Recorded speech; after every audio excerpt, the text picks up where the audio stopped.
Buenas, ¿qué tal? ¿Cómo están? Amigos, queridos. Aquí les doy una canción para todos los maestros, especialmente para el maestro de maestros que es Jesucristo. Y también, ¿por qué no?, saludando a todos los trabajadores en su día. Y Jesucristo también fue un trabajador. Recordemos que él fue carpintero, teniendo la profesión de su padre San José. Así que con mucho cariño para todos ustedes. Les mando un abrazo fuerte. Tú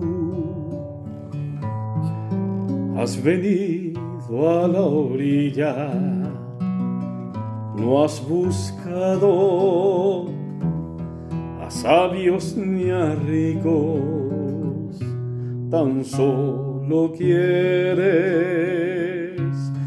que yo te siga.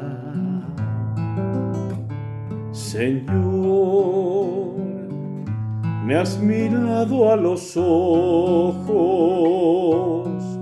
sonriendo, has dicho mi nombre.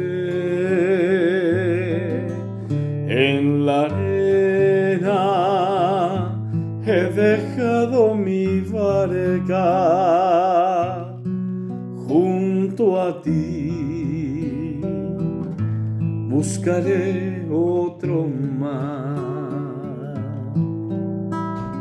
Tú sabes bien lo que tengo en mi barca.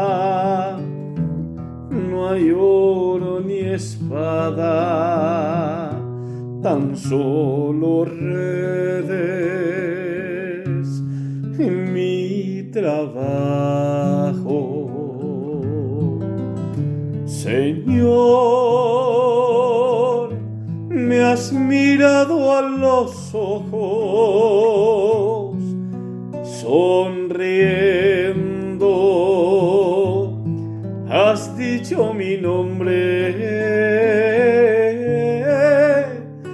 En la arena he dejado mi barca junto a ti. Buscaré otro mar.